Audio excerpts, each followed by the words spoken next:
is Eric Boogan, I can better known as Rick the Stick, a.k.a. Professor Girth, better known as Dr. Density, okay? You pick the name. It doesn't matter the freaking alias. What matters is the info I'm about to spit at you, okay? We're going to talk about Jeff Nippard's only 25 exercises you ever needed. You're going to say, Ricky, why are you talking about this now? This video is 2 weeks old. And it's true, it's 2 weeks old. But I saw Jeff posted on his Instagram. He said, I'm going to make an effort for 2026 to return to simplicity, or make an effort to make freaking training simplistic. Because along the way, things have gotten overly freaking convoluted. You know what I'm saying? And it's like, that's good. That is freaking good. And you know what? I ain't even knocking it, okay? That's no shade to Jeff, because I think he did freaking, you know what I mean? It got a little fuzzy at times. You know what I mean? He started, this is a praise, guys. This is no disrespect on my part at all, okay? So people that are tuning in and saying, that's what I'm talking about, Rick Sick. He was wrong all the whole time. He was talking about S-tier cable katanas and C-tier squats and deadlifts. And while you did say that, yeah, but that's okay. You know what I'm saying? Because you don't really know what you got until it's freaking gone. So the fact that the fitness industry swayed and strayed from the path so rigorously, you know what I mean, off scale, it's not the way it should be. You know what I mean? For decades beyond decades, it was horse, half, and heave, huge free weights. We understand as humanity, this is how you build ball tissue and insane mass, okay? But along the way, we got to say, hey, wait a second here. We got these studies, these long ranges of motion, these cables, you know what I mean? If a big long range of motion, if a stretch is good, what if I put the cable behind my freaking head for maximum stretch? You know what I'm saying? What if I do decline sit-up curls? You know what I'm saying? Because you're taking something and you're going so freaking far with it that we're just losing the plot. But that's a good thing. You know what I'm saying? It's a good thing. Because I think a lot of us started with basic stuff. And then everyone got the taste. It's holy buckets. This is the elixir. This is the magic of better gains into strength and hypertrophy. I gotta try this. Cable, katana, slashers. You know what I'm saying? So then people, we've had 2 years now. I remember I first made my video on this, 2024, early 2024. We're 2026 now. It's all gone full freaking circle. Do you understand what I'm saying? So this was adequate time for people to give it a test, you know what I mean? And you can't give anything a fair shake unless it's for freaking months. Beyond months, you had years to figure it out. You know what I'm saying? And now people have to say, holy frick, man. I made no progress, Jeff. I made negative progress. And not just Jeff, but there's a million people pushing this stuff. And it was enough time for Jeff, too. Like, he's like, man, in theory, this stuff is supposed to be the bee's knees. But it ain't freaking panning out the way it's supposed to.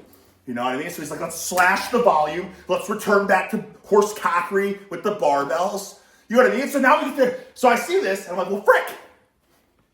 That Instagram post was around the same time he made this freaking video. So it's like, well, 25. Somebody said, hey, Rick the Stick, you got to check out his newest video, 25 exercises. And I said, why? What's the point? You know what I mean? We've already talked about his tier list. What's the point? But now there is a point. And you know what, guys? You don't have to worry about the ads coming on, because Rick the Stick did it! YouTube freaking premium. You bet your buns it's official. So let's watch this with no ads. 25 exercises to build a complete physique. These are the ones. You know, let me say right now, frick, we better have some conventional deadlifts in there. We better have some freaking front squats in there. Bench, overhead press, dips, pull-ups. You know what I want to see in there that I guarantee freaking Jeff has not quite gotten to that point yet? But with due time, Jeff, you will get there. You know what I mean? Sometimes it just takes some people longer than others to really discover the truth of building voluptuous mass with intense cojones. You know what I'm saying? And what is that? I bet I ain't going to see a Zercher squat in here. I bet I ain't going to see a Zercher squat. Right? I ain't going to see that at all. And that's a freaking shame. Or a Zercher reverse lunge. Or I bet I won't see any Zercher stuff. Kiriakos Grizzly, Kyriakos, how to freaking pronounce it. Zercher Shrugs. I'm not saying that's a great exercise either. But you know what I mean? Are shrugs going to be in there? If they are, why not the freaking Zercher shrug? And I'm not saying those are the great exercises either. How about behind the back deadlifts? You know what I mean? I bet there'll be a hack squat on there. Great. But why not a barbell hack squat?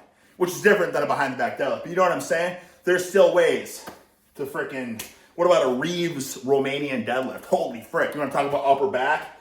Entire posterior chain lit the frick up, entire backside lit the frick up. You know what I mean? So these are things that are already going to be beyond the normie's comprehension. But at least if we can get back to just some freaking squats and deadlifts, that's a good thing. If I see katana horse shit in here, then already 2026 is not off to a good start. Out of the hundreds, if not thousands of exercises that I've done in my life, you have not done thousands of exercises, Jeff. Come on, brother. Have you done deficit freaking Jefferson deadlifts? You know what I'm saying? Have you done behind the back Reeves freaking, what's that one lift that guy did where it's like hyperextensions, the behind the back deadlift one, like where it's zero knee bend. Behind the back RDLs. For you guys that know, you freaking know. What's his name? Captain Legs or something who did it? these are the best of the best. And here's the crazy part. To keep things interesting, I'm going to try to set Sister, I miss you. We're dancing on the stage of memories. I can't watch this. So we're going to speed this up because I cannot watch this whole video. Should we go 2 times? It might be hard to understand. Let's go 1.75. We don't have to worry about the ads. Let's freaking do it. On all 25 exercises. That was actually harder than I expected. Usually when I film exercise demos, I use light weights so I can focus on proper technique. In this video, I'm going to load up some real weight and push myself as hard as humanly. It's going to add some real freaking weight. It's about time, Jeff. That's how you make gains, ladies and gentlemen. That's what it's all about. It's not about the stretch. It's not about the tempo, okay? And now with that being said, heavy, slow eccentrics, if you want to strengthen those tendons. We're talking about hypertrophy here. You know what I'm saying? You sling that shit. Don't overthink it. You're just freaking moving. Don't sing it. Bring it. Possible. Still using good technique. If I don't hit any new PRs, maybe I'll pass my peak. If I hit PRs on all 25, that means I'm still making gains, which we love. Okay, in the number 25 spot, I've got a machine lap pullover. Actually just got this vintage knot. All right, this is the Dorian Yates Classic. Who am I to knock a Dorian Yates Classic? Dorian Yates might be ticked the frick off to see his favorite lap, his frick, robust. The guy had a backside of a bat. You know what I'm saying? Just voluminous and wide. And you're going to put this at 25? I better see everything from this point on be better than this.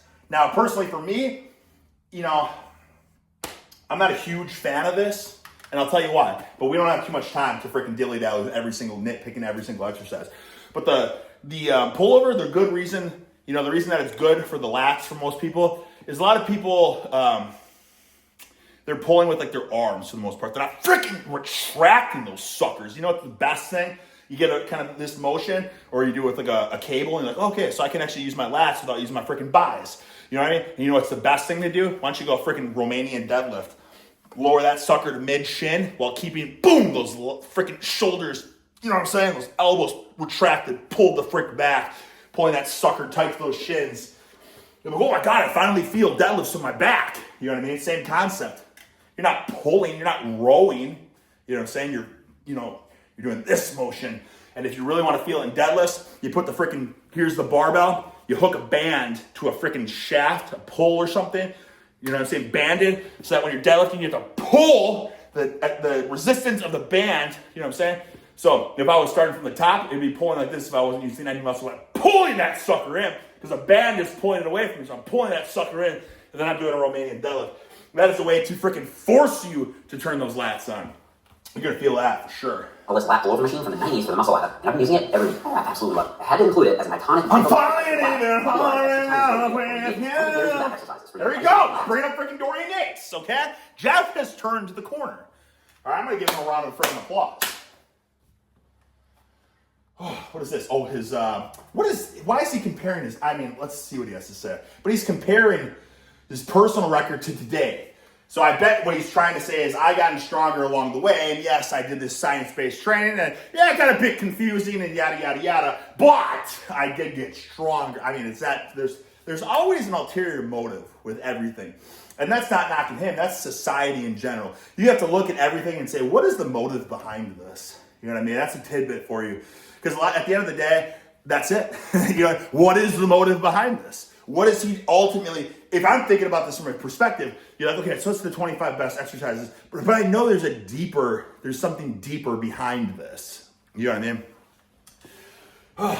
Like, give you an example, and it's not to say this for Jeff, but I'll give you an example. Like Greg Doucette's videos, a lot of times he'll use a hot topic or something, but really the motive behind it is like, oh, this is a hot topic. It's going to bring a lot of eyes in here. Great for selling my freaking, my supplements. You know what I'm saying? Like a lot of people do that, or they'll knock a program or something like that and be like, well, what's the motive behind this? Oh, it's because he's trying to sell his, brand or something.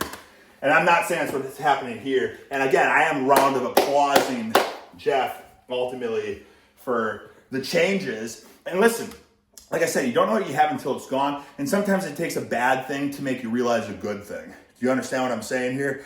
Like, I have to rewire my brain at times when you're like, what the frick? I just threw away this money. Like I was charged for this. Like for instance, my wife says it wasn't her. I promise you it was her.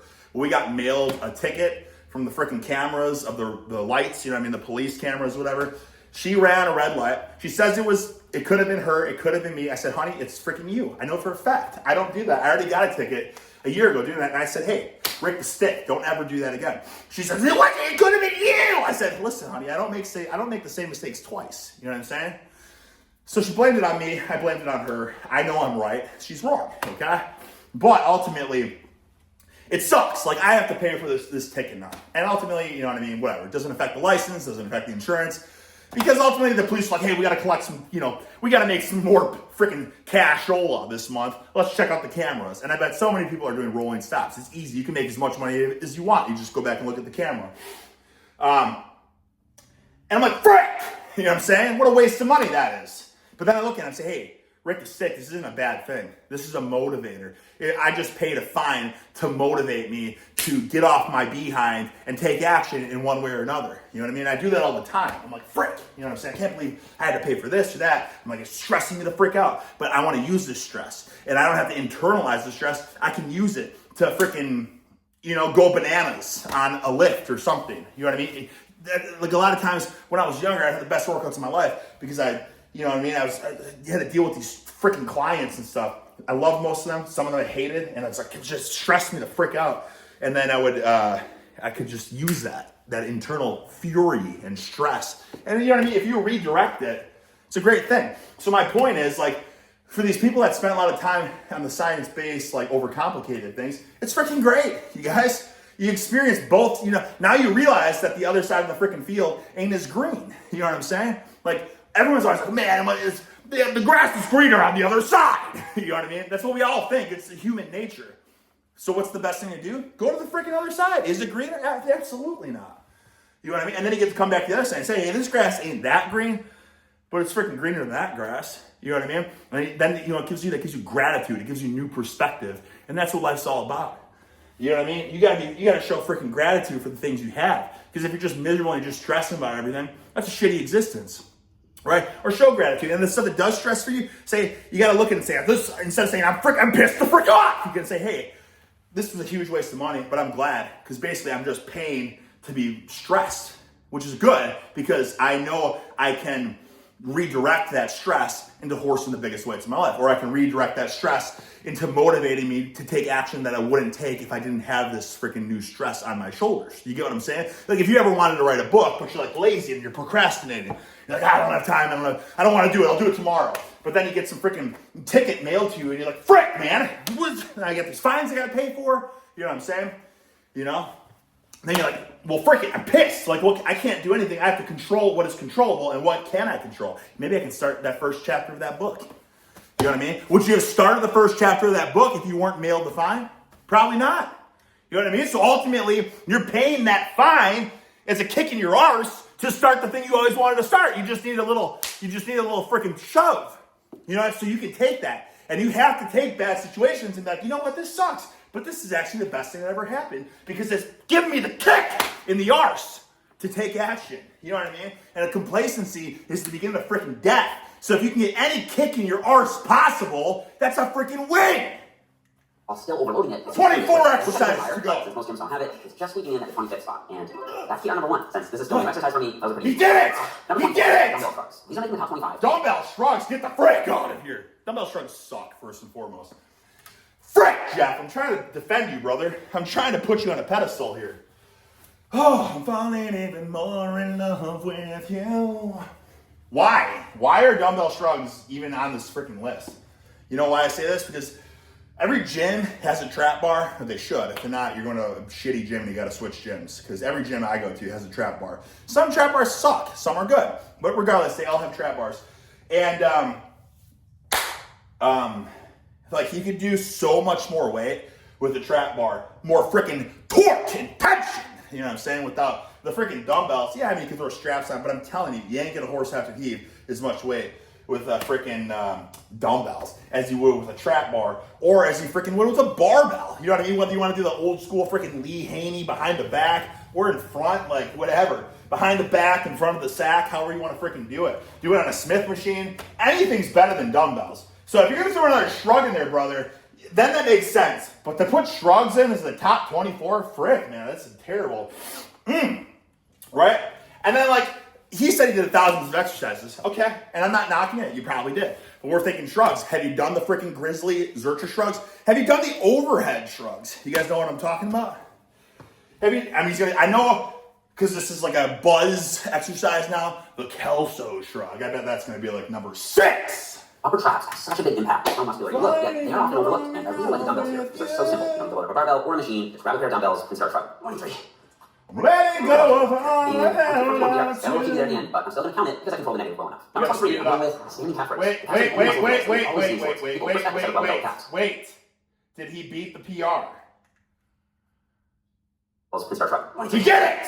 He beat another PR. People are going to say, holy buckets! He did 100-pound doubles for 20, did 110 for 23. Just making gains! I better check out that science-based program he sold. And again, I'm just poking the bear, you know what I'm saying? Every fitness influencer besides me sells coaching and programming and stuff like that. So I'm that's like the nature of the beast, okay? I'm probably a stupid idiot for not doing stuff like that. But, you know what I'm saying?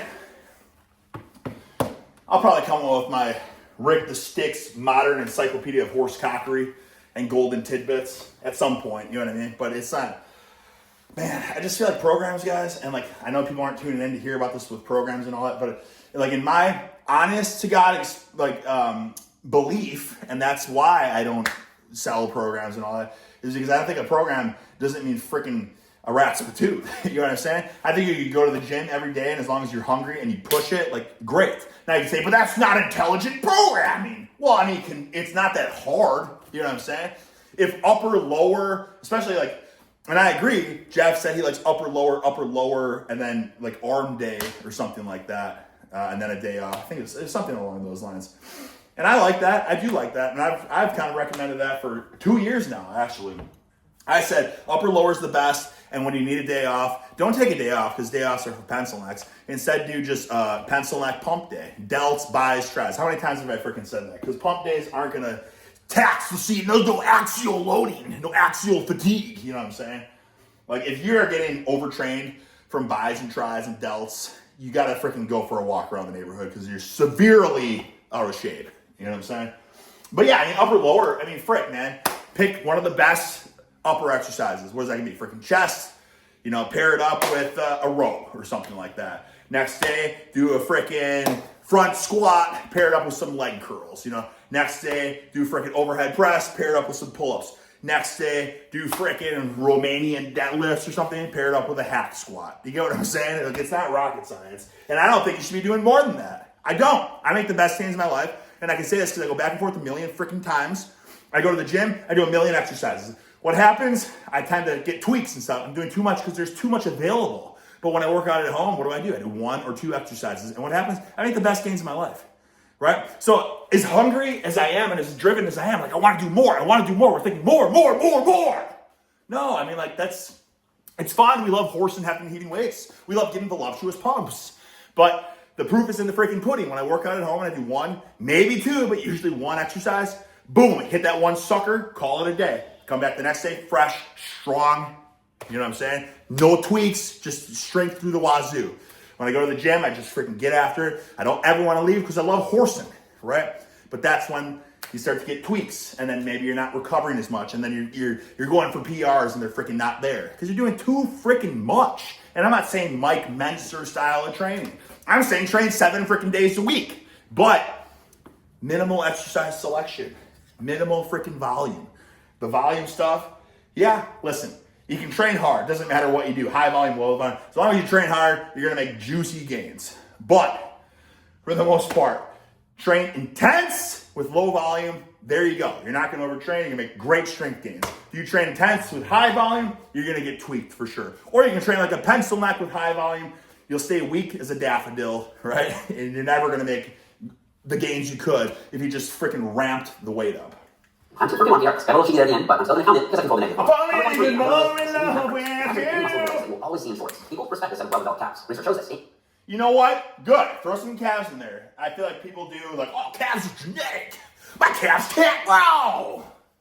So are you training the calves the same way you are the freaking buys and the tries and the chest? You know what I mean? People train chest every freaking day because they just want to, you know, Arnold Schwarzenegger, voluptuous, busty set of freaking pectoralis. You know what I'm saying? Are they doing that every day with the calves?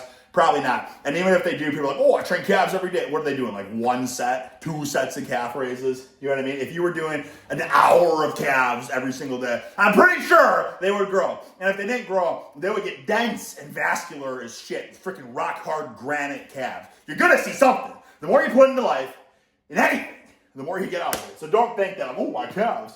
Plus, like, train your calves because they're freaking helping, like, stabilize the knee. Your knees will feel better. A lot of people say, oh, the seated calf raise is the worst calf exercise you can do. That's stupid. That's a dumb bro logic. Like, it's not going to grow the calves the same as standing. Because the rat's patooed. When you're squatting, you're in that freaking deep knee bend position, right? That's where your freaking calves are really going to be required to horse have to heave huge loads, right? Like a nice deficit deadlift or a deep squat, right? You got freaking specificity. That's the key. So don't just think like, well, this will make them bigger than the other position. Do them both, fellas. Do them both. It ain't black. It ain't white. We're in the freaking middle. You know what I mean? Pencil neck shit, horse cockery. I'd say horse cockery, but hey, throw some pencil neck shit in there. You know what I mean? If anyone says just horse cockery, they're wrong. And I'll be the first to admit that. You gotta throw some pencil neck shit in as well. And then straight leg calf raises are significantly more effective. He did it! He did it! Number 22. Dumbbell He got a PR! Forearms are kind of like the calves of the upper body. If you're wearing a t-shirt, your forearms will always be visible. I hate this exercise. This is a terrible exercise. Terrible. Wrist curls, terrible. Stupid. Just because, I mean, unless you got one of those gimmicks where it's a shaft and then it's like a pole and like another shaft that you load it on so that you actually have a good resistance profile. But this is just like, that's just my experience with it. I would never waste my time with this in the gym. Now, if I grab an easy curl bar or a straight bar or something, and you kind of do like a reverse curl with a freaking, you know what I'm saying, a little extension at the top, that's well more worth the time. Or I like to just, or if I'm doing dumbbell curls, for instance, I'll burn those suckers up and then I'll just like wrist curl them before I rack the dumbbells. You know what I mean? Like, why not? You're not wasting any time. I feel like this is a waste of time. But is Jeff gonna get the all-time PR? Dumbbells are not here, since there's nothing over there. 13. Dumbbells, raise your arm against the bench and flex your wrist back. 14! Come on, Jeff! Come on, Jeff! Yes! God damn it! Let's go. Actually, I'm excited about that one. I superset wrist curls with wrist extensions and knocked out 3 sets. Okay, but he still hit bigger weight. So that is technically a PR. Even if he didn't hit as many reps, he did more weight. So he still PR'd. There you go, Jeff. For 5 minutes. It's crazy how like, I actually just barely get the PR. Alright, number 21. Speaking of the leg muscles, actually make a big difference. I've got neck curls and neck extensions. Just like your calves and forearms, your neck will be visible in clothes, and a bigger, thicker neck not only makes you look more jacked, it can also reduce headaches. I hate this. I hate all these exercises. I'll tell you something right now. And listen, yeah, it's old school. You say old school is the best school. I mean, frick, man.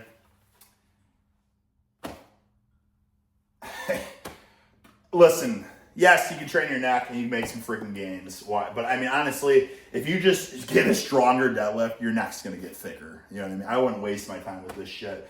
And if I did, I mean, listen, this sounds kind of pencil neck, but I've heard like physical therapists and whatnot saying like these like underweights, like, it's terrible for your neck. And I don't freaking know. I don't even care.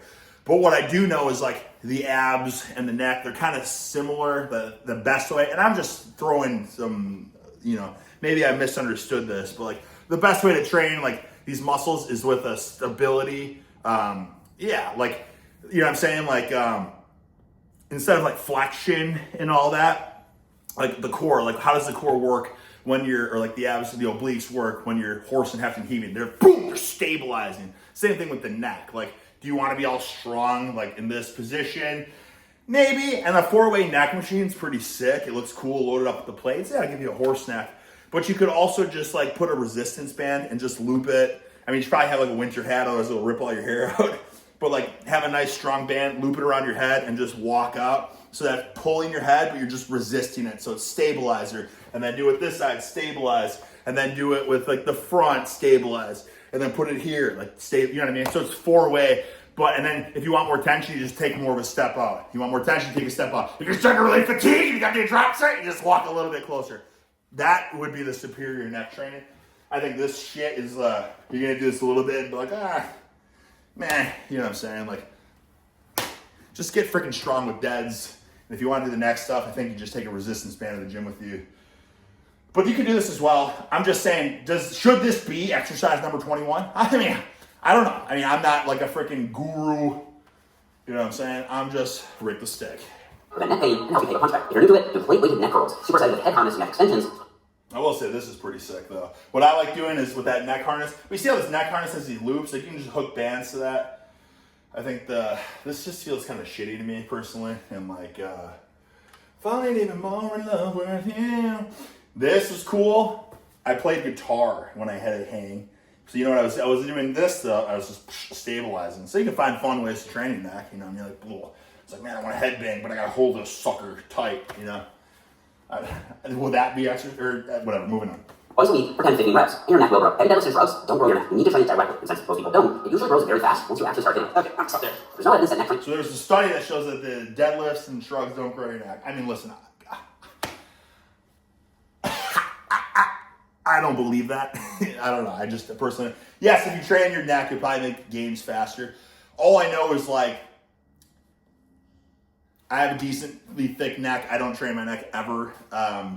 Pete Rubish, who was a huge deadlifter back in the day, horse hefted and heaved massive deadlifts. His neck was like thicker than his head. You know what I mean? I don't think I've ever seen him train neck. You know, maybe a 4-way neck machine here and there when it's there, but I'm pretty sure like that freaking neck was built with deads. You know what I mean? I don't know. I don't have any skin in the game. I'm just saying. I mean, I think if you just focus on horsing, you know, huge farmers walks, deads, if you want, whatever ridiculous shrugs. I don't know. I think you got more bang for your buck. This is stupid. This is a waste of time. Let's go. Obviously, fat man, but these aren't natural lifters, and more recent evidence suggests it's actually tongue fat. That's amazing. Whoa, Jeff! I'm gonna leave it there. Jeff! I don't just want. Became pencil neck. Not even close to his all-time PR. Whew. Damn. I'll go for a PR. Okay, now we're into my top 20. Now, is that because he didn't train his neck, or is that because he stopped doing deadlifts and all that kind of stuff? I don't know. I mean, it's which came first, the chicken or the egg, you know what I'm saying? Because I don't think he had any, like, heavy deadlifts in his programming. And back when he hit that, he's, well, I was training. I don't know. Did he say that? It's so fast, I can't understand what he's saying. But did he say, I used to train neck and now I don't? I don't know. But I'd be willing to bet, if I was a gambling man, I'd say you probably were horsing heavier deadlifts back in the day. Exercises of all time. Getting to the top 20 is tough. These are all elite. Just making it in at number 20 is a cable crunch. Cable crunches are one of the very few ab exercises that you can easily progressively overload, adding a little weight each week. And just like any other muscle, your abs can once you're lean enough for it. Okay. Yeah, why not? We'll throw that in there. A little Kevin Levrone when he did the full stack for 100 reps or something like that. That was pretty sick. I probably should do more abdominal training if I'm being freaking frank and honest with you. This one's a bit awkward though. I don't know, whatever. I like, personally, like I said, I like doing the freaking hanging leg raises. And you put dumbbells, or you can do a freaking isometric, have somebody put plates on that, squeezing a med ball between there.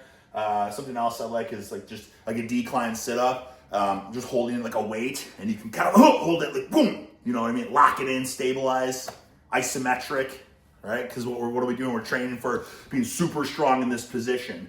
You know, training to not be freaking broken under heavy loads. Whereas this, I just feel like, I don't know. I don't know. I mean, if you guys do it, leave freaking comments. Say, Ricky, you're freaking dead wrong, brother.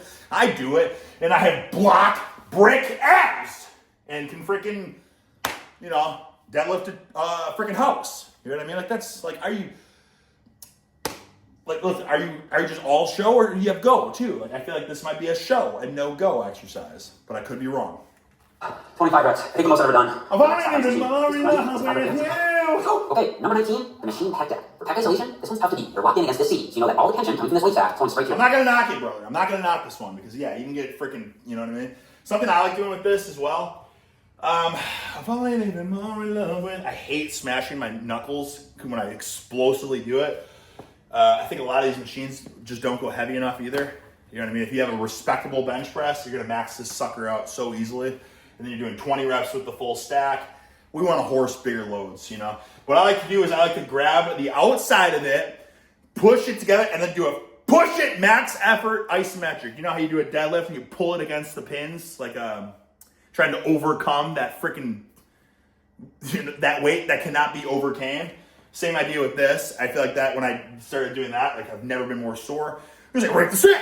We haven't seen it. Well, I'm dealing with some stuff right now. I'm trying to get over it, but this was gravy. Throw that in, then that alone will make it so there's like more weight on the stack. You know what I mean? Stretch it, push it together as hard as you can. You know? Or if you got a gin pin, you can just freaking load it on. I did that with one of these machines too, and I think I had like 345 strapped on a gin pin. They just need to come out for machines for horsecocks. They did back in the 80s. I remember I once saw a standing calf raise that had an 800-pound stack. You know what I mean? Like, what happened to those days where the stack was from the floor up to here?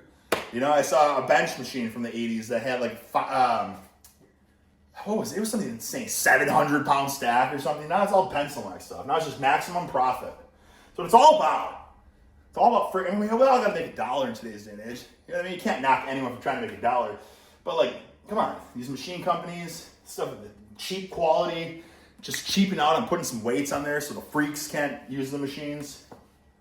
That's probably why in all honesty the barbells and stuff are better, is you can put more weight on. This stuff's pencil locked. Pecs, and since your arms are externally It's rotated, good, front though. delt It's starts a good back towards the ceiling, and with the line of pull, all your pecs are positioned straight ahead, perfectly aligned with the line of pull. Come on, Jack! Come on!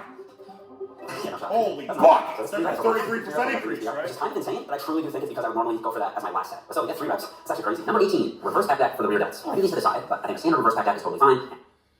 Oh, dude, this is pencil-locked. You're gonna put this at number 18 as well? I mean, I've tried it. I don't knock stuff until I try it, and I don't like this at all. You know what I like more than this? Just laying on a freaking bench, like a slight incline with some freaking dumbbells, you know what I mean? And just doing the freaking reverse flies, right? And you can change the angles up too. You know what I mean? You can kind of go in that T motion, you can kind of go in that Y motion, you can go in that M, right? So you can kind of like do a nice little like mechanical drop set too. You know, you can go start with Y's, burn those out, go to the T's, burn those out, go to the M's. I think it just feels so much better than this pencil-like shit. I see a lot of people at the gym doing this now too. And none of them have mighty freaking bulbous rear delts. Not knocking.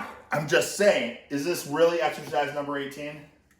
This way you go. What's the range of motion? And all that extra room is coming in the length aspect. Oh, hey, I got it. One thing to keep in mind. You know what it is too? It's like you can just see it. Like you just have you're not locked in at all. It just feels like, it's just weird. Whereas when you're on the bench, you're freaking locked in. You see, oh, but there's no torque and tension on the bottom. Listen, guys, I mean, wasn't there some studies that showed in certain muscle groups and whatever, like that lengthened position doesn't matter that much? I'm pretty sure for the delts, like, it's like, oh, they compare, I can't even know. Listen, I'm the worst person to go to if you're like, well, show me the studies, Ricky. Where's the research? I don't know. I've just seen stuff here and there, and I'm like, I think I remember that. But wasn't there something with the cable, lateral raise versus the dumbbell, and the gains were like exactly the same? You know what I mean? So what does it come down to? Well, what are you more motivated to do? What do you like doing more? What can you sling more weight with? You know what I mean? That's what you should do. It's not saying one's better than the other, but don't say that, you know, this stupid machine lengthened is better than just doing it with a free weight. Classic, you know, reverse fly. Plus, I just think the free weights are better. Like I said, you can do, if you're laying down, you can do the Y, you can do the T, you can do the M, or if you're standing, you can go freaking same idea. You know what I mean? You can go, you know, freaking lateral raise as you kind of fatigue, or you can start more on the, you know, bent over reverse fly, and as you kind of fatigue and turn it more into the lateral raise. It's just, there's more wiggle room to use some freaking cojones, right? And these machines are always taken up now too, because it's, whoa, I can feel it. I can feel it, you know? But sometimes it's not about what you feel. Sometimes you just need a horse heft and heave. When setting PR, your technique has to be the same, otherwise it doesn't count. Hopefully you notice that I was going just as slow and negative as I normally would. Hey! Control, your technique is consistent. Okay, number 17, weighted dips. Dips are incredible mass builder for the pecs, front delts, and yeah, dips are freaking great. I love dips. I stopped doing them for whatever reason. I think because a lot of gyms don't have good dip handles. Freaking great. I don't really have anything to knock it. I would almost be like, why is this number 8? This is number 18, brother. Dips are number 18. How? This is one of the greatest. That's what I'm saying. I was trying to find reasons why they're not great, but it's like I can't think of a single reason why. This is one of the greatest exercises ever. Where are you gonna rank the pull-up? Number freaking 17? You know what I'm saying? Dips and pull-ups are freaking mano-y-mano. They're equals. They're amazing for progressive overload. You can get a deeper range of motion than on presses. Once you do 5 or 10 clean reps with body weight, gradually add a little weight each week using a belt. The only reason that they aren't entire is that some people get crunchy shoulders if they do them too often. If you ever feel some tension though, just try leaning forward a bit more. It only goes as deep as feels comfortable on your shoulders. So close. Darn. Damn it, Jeff. You didn't progress with the money-making movements? Pencil neck. I'm not calling him pencil neck, but I'm saying because of the neck, no PR, got whooped by his previous self. Old Nippard is deeming new Nippard pencil neck. And now on the freaking tried and true bread and butter movement, couldn't do it either. But he got the machine bastardized reverse fly PR. If you don't have this machine, I brought up hip thrust, so that's a trick, but I find the machine a lot more comfortable on my hips. This is one of the only ways to get a huge overloading stimulus.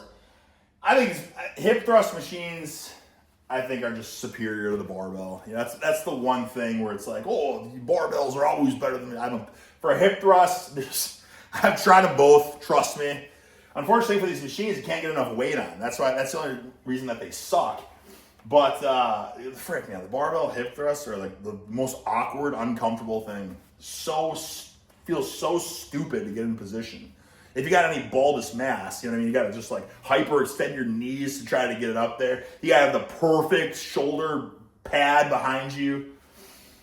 It's got to be perfectly balanced. It's a freaking pain in the arse. Whereas this, you just horse heft and heave. And with this, what I like doing with it is you can add band resistance then as well. So you can explode! You know what I'm saying? Especially if you're trying to pause on the top. Jeff should add bands, brother. That's what I'm saying. This is a very cookie cutter list. I said, where are the Zerchers at? I said, where are the behind the back snatch grip deadlifts? I said, where the frick are the reverse, not the reverse, maybe put reverse bands on this too if you're pencil knife, but no. Where's the band tension? You know? Band resisted Nautilus glute drive. That is superior to just Nautilus glute drive. Or the gluteus maximus without taxing the quads. Large pile of research demonstrating that the hip thrust is very effective for muscle. The only reason that it isn't higher is that a lot of gyms don't have this machine, and many people do find the barbell less comfortable. Another one. Okay, to the number 30. There we go. The Bayesian cable curl. I'll admit, I do have a soft spot for it. Frick, get this fucking... I mean, whatever. That's fine. It's fine. It's fine. I mean... What is that? Someone at my door? Okay, no. Whatever. I mean, this is fine. Sure, it's only number 16. Yeah, it's good. You know what? Kudos. I was expecting Bayesian curl to be number 3, you know? So that's, yeah, it's good. It's good. Throw it in there. You know what else I like for buys? If we're going to talk about kind of like the pencil neck cable stuff, what I like the most for it is the rope, the triceps rope, obviously. Hammer curling it, and you can kind of, with the rope too, when you freaking supinate your grip, it's like there's a different type of torque. You know what I'm saying? Because you know the bicep, it's like there's like 2 functions that work it, like the rotation and the obviously like the curl or whatever. I think the old school Arnold thing was like to curl it and like try to freaking rotate or something like that. Listen, I'm not a freaking anatomist, you know what I'm saying? But so with the curl, you can kind of freaking you can twist that sucker as you curl it. But then you can also, as you kind of burn up there, the hammer curl is easier. You hammer curl it, and you can pull it closer to you, and you can kind of like start like almost upright rowing it. So now you're kind of getting like your freaking delts and your traps involved as well. And as the buys, the delts, the traps all fatigue, then what I like to do is I like to hinge then, and then just kind of pull it more so it's like a high row, because now you're getting your lats to incorporate as well. So it's just like the ultimate freaking method of burnout, you know? And then something else you can do is like if you want to do isometrics, which you start doing isometrics, fellas, you got to strengthen those tendons. You know what I mean? As you freaking fatigue, you can step closer to it. You know what I mean? It's just, it's good. It's good. It's exercise. I've been doing it for about 10 years now, and despite being a lot more popular now than it was a decade ago. And he put some thick, fat implement handles on there, like any sort of thick grip rubbers, you know what I'm saying? And he can do the same thing. It's just, you can do that with anything though. Whatever, moving on. So I still think it's underrated. It's the only exercise you can train the biceps in such a long muscle length while keeping high tension through other range of motion. Let's go. Another PR, let's go. All right, let's check in Did he get a PR? I'm honestly super surprised I've got this many PRs so far. It goes to show that. You got a PR, yes. Yes, he got 9 total PRs today. Holy frick. I'm sold, Jeff. I'm sold. If you just really lock in and motivate yourself, you may surprise yourself with what you can do. Okay, in number 14 spot, so probably be a confident. Hey, you know what? Listen, it's all jokes, but it's true. Like, if you just try, like you said, you'll surprise yourself. I don't even know what the frick he just said, but he said you'll surprise yourself how many PRs you can hit. Is that even what he said? I don't even know. But it's true. Like, hey, you know what matters here is that he knew his previous numbers and he just tried to one-up them. And I tell people all the time, this is like my number one piece of advice. I'm like, listen, you want to make some freaking progress in the gym? It doesn't matter what you do, right? It matters how you freaking attack it. And how does it change the level you attack it? Well, you got to know what you're freaking shooting for, right? So I tell people, I'm like, hey, don't just know your 1 rep maxes. Kind of know your 1 rep max, freaking 5 rep max, 10 rep max, or whatever it may be. I know it sounds kind of pencil neck. You can even do it in your phone if you want to carry a freaking number 2, graphite pencil around and a loose leaf piece of paper. But one way or another, you got to write this stuff down. Because then when you go to the gym, it doesn't even freaking matter what your program is. You can just say, I don't feel like this. Okay, I'll do this exercise, and I know my best is this. So you have the intention of one-upping that. And that's the most important thing. Like Jeff knew his freaking Bayesian curl all-time best was whatever for freaking, 17 pounds. I don't even know what it was. I'm just saying random. For 9 reps. He's like, okay, well today I'm going to do it, and I'm just going to go for 10, right? And this is that attitude. And you can freaking do it most of the time. As long as you have a goal and intention behind what you're doing. Because if you don't know what you're shooting for, a lot of times you're just like, I don't think I'm burned out. I'll move on. That's the freaking pencil neck attitude. Like, you don't have to do a million sets. Do 1 set that's better than what you've done before. And there you go. Call it a day. You just made freaking progress. If you can go to the gym and just make progress with 1 exercise, what more can you ask of yourself? You're just leveling up something every single day. That means if you only did 1 exercise a day at the gym and you one-upped it, you just hit 365 freaking PRs last year. You think that's not going to make you a better, freaking tougher, more chiseled, developed human being? Right? As opposed to people that go to the gym, they just do the same shit. Same weights. Like, damn, he's doing the same weights. I've seen this guy at the gym for 2 years. He's doing the same weights every time. But they're doing a lot. They're doing a lot of exercises, doing a lot of sets, doing a lot of reps. But are they ever one-upping something? Probably not. Which is why every time you see them, they're doing the same shit. First one, I got the deadlift. This is one of the most fundamental strength training exercises, and I really think it deserves to be in the top 20. It's a time-tested pattern that anyone with a barbell can rock against. Just take some weight up. Oh, number 14. Are you freaking shitting me, Jeff? Correct. And I truly think every beginner should learn how to do it. You can deadlift with conventional stance or sumo stance. Both activate similar muscle patterns, and both are fantastic. I mean, I wouldn't do one or the other. I would do conventional, absolutely. And then eventually with that, I would dilly-dally with like a semi-sumo stance. And there's nothing wrong with the wide stance too, but some people, they just have such a superior leverages with a wide deadlift stance or whatever, that all the gains they're making, they're finessing their leverages and making strength gains. Whereas something like a freaking conventional, it's like every amount of plate you add on, that's pure horsecockery, pure horsepower added, as opposed to if I just kind of open my hips up more and, you know what I'm saying? Anyway, I'm not even knocking the sumo. I think everyone should start with conventional, learn how to properly hip hinge, and eventually if you want to dilly-dally with the sumo, unless you're a competitive powerlifter, then by all means, you should master that sucker. But I don't think we're talking about competitive powerlifting here. I think we're talking about just hypertrophy, gains in the gym. I think that is your freaking, and then when, you know what I mean, if you plateau with that or whatever, you can dilly-dally with kind of opening your stance up a little bit, giving your back a break since you're more upright. You know what I mean? This is more of a back exercise, it's more of a leg exercise. But why do a sumo deadlift when you can do a freaking squat? You know what I'm saying? Squat is superior to sumo deadlift. I know you're working upper body and whatnot, but I'm just saying, you could do a squat and a freaking conventional deadlift and get miles ahead of doing a sumo deadlift. Yeah, but I don't know. I'm not a sumo deadlifter. Don't freaking attack me. Don't burn me at the stake for my opinion. That's just my opinion. And again, I'm saying sumo deadlift's still a great exercise. I dilly-dally with it from time to time. But we're talking about beginners. I think you got to learn the conventional deadlift first. And then you can kind of transition. And then you'll find what you're really good at. But it's like you got to freaking... It's like if you want to play like heavy metal guitar or something like that, you should probably start with like learn the blues and all that first. You know what I mean? Get some soul in that sucker before just trying to freaking specialize in, you know, being a shredding virtuoso. You know what I'm saying? Does that make any sense? You got to freaking learn algebra before you learn calculus. You know what I'm saying? For building strength and power. Yes, deadlifts has a lot of it. And yes, deadlifts probably aren't the most optimal exercise for pure. What are you doing, Jeff? You're comparing 545 for one to 225, brother? Get the frick out of here. You can't even compare those two. You can't even compare. You could do freaking 50 reps to 225. It still doesn't compare. It's just a totally different animal. Jack, you got to start deadlifting more, brother. This isn't. You might as well not even do a comparison. This is apples to oranges, my man. Deadlift doesn't need to be in every bodybuilding program. I still think it's a lift that everyone should learn and get strong on at least once in their life. I'm into there. 225 for 7, Jeff. Your science-based program has let you down. That's probably why his neck PR was only half of what it used to be as well. I'm telling you guys, I'm not trying to gloat and toot my own horn here. I'm clearly observing. I have never watched this before. And let me just say, thank my freaking lucky stars, I signed up for the YouTube Premium. You know how many ads we would have had to sit through so far? It would have totally lost my train of thought. This video would have sucked. But right now, we're staying on course. We got the 2x speed as well. Man, Jeff, you know, I would say, even with the science-based program, you're selling the ultimate hypertrophy, you know, ultra-high volume, that stuff would have been fine if you would have thrown in some heavy horse cocking of the deadlifts. What a yin and yang, perfect balance that would have been. That's what I'm saying. You can do some pencil like shittery if you actually horse cock huge loads. But when you don't do that, he's lost over half his strength.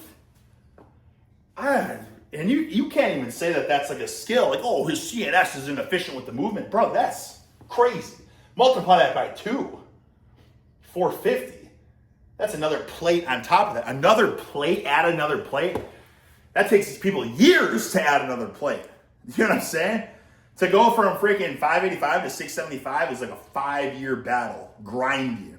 To go to 675 to 765 might not happen for the majority of the world, you know? I gotta wrap this up. Wife and daughter are holding, oh my God, I can't get through this. Time, deadlift PR. Oh! 545 pounds. I'm back on something powerlifting. I'm not focused on powerlifting right now, so. I mean, he looks freaking jacked and stacked in this. You know, he's always showing like before and after. It's like, look at how much more jacked and stacked I look now. But I mean, you gotta think, he's being selective of those old pictures. I'm in there. My all-time deadlift PR is 545. I mean, look at this. He's got freaking capped deltoids popping out there. I mean, we can't really see much, but, you know, thick horse legs, capped delts. He's got no belt either. Is that the 5? I mean, no belt, you know? Probably got some tremendous core strength there. Pounds? Yeah, I mean, look at those freaking delts. Biceps are being stretched through the wazoo. The ultimate stretched hypertrophy or, you know, lengthened position. I'm not focused on powerlifting.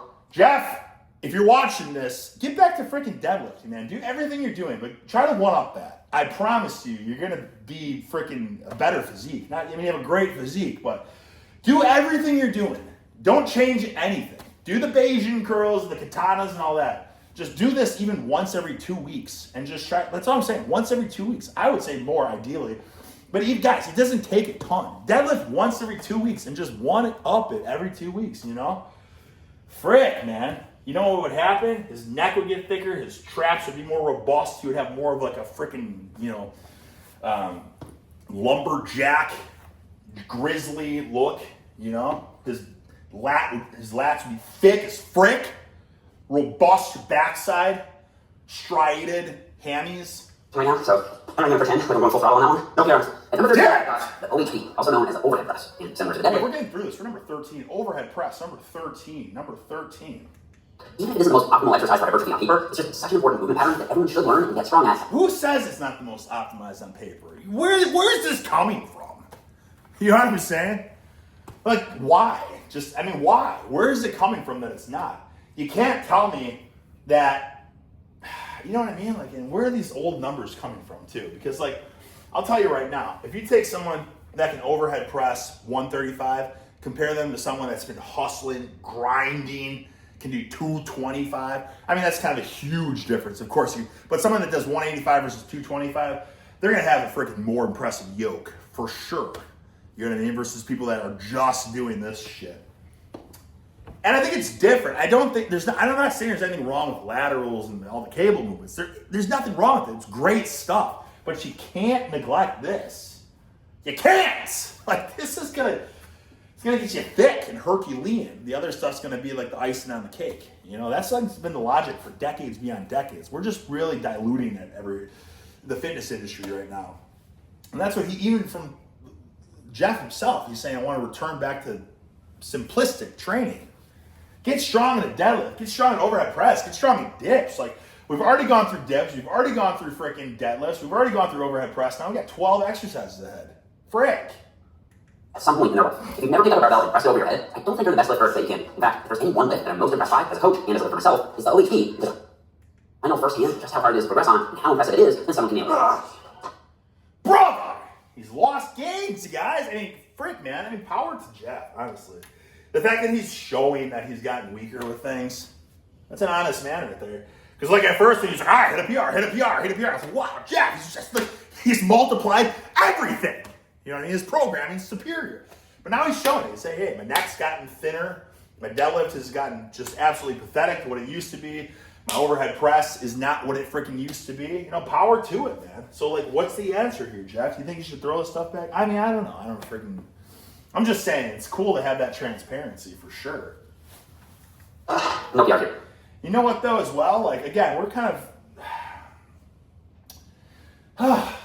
You guys got to think about it. Like, there's a lot of ways we can mess around with this, too. You can suit these lifts up to make them even better. You know, like, I like hanging weights from bands so they kind of bounce around, like, you know, less stability. It makes it a bit weaker, but not that much weaker. And I feel like it adds a ton of, like, freaking tension to it. Or if you just add reverse bands or even assistance bands, weight releasers, frick! All right. Wife and daughter at home, I was not expecting that. We're going to have to follow this up with freaking part 2. Freaking A. What'd you guys expect? This is basically an hour-long video. All right, until next time.